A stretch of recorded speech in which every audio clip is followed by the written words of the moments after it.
听说晚上吼两嗓子有助于睡眠。这只长得像芒果的鸟叫灰庭鸟，你们听它的歌声，歌声没有招来雌鸟，却招来了长得像雌鸟的年轻雄鸟。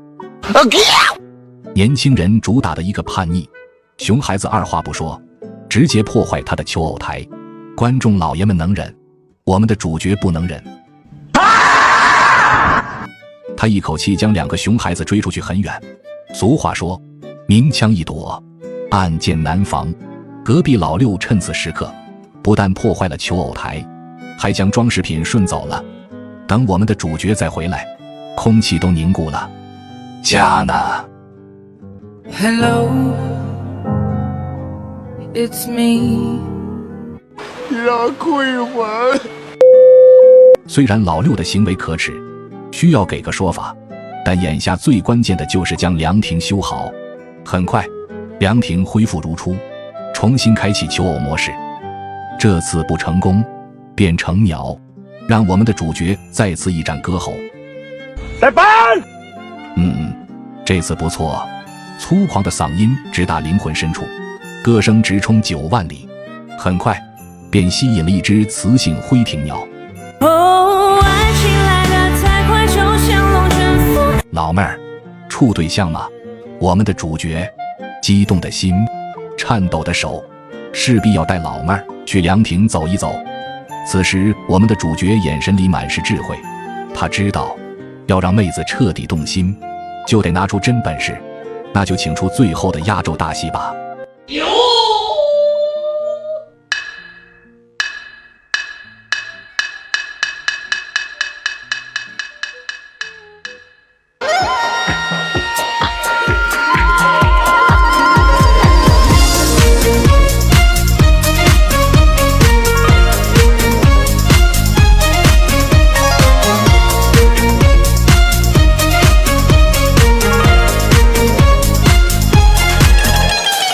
一顿操作猛如虎，定眼一看原地杵。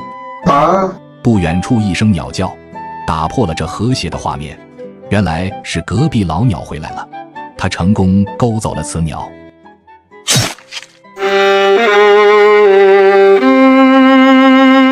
我们的主角原地蒙圈，说好的双宿双飞，如今就这样破灭了。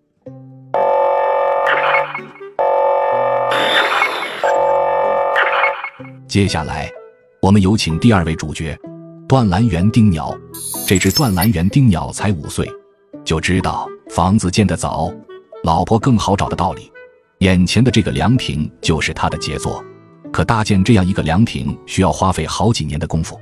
作为一个初学者，他明显经验不足，只能搭建一处毛坯房。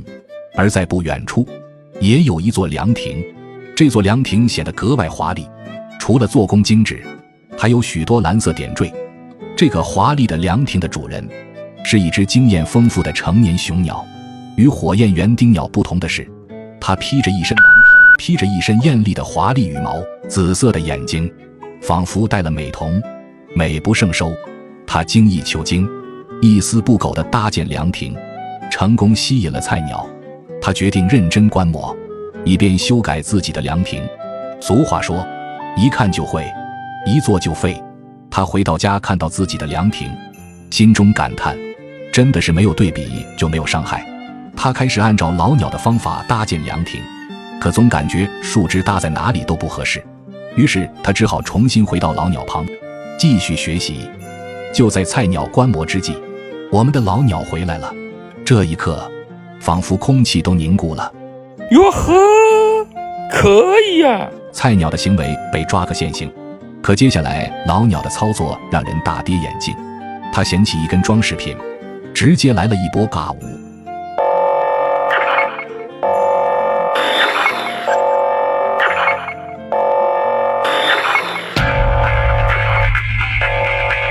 少年雄鸟被老鸟突如其来的尬舞整懵了，明明都是同类，为什么会看上我？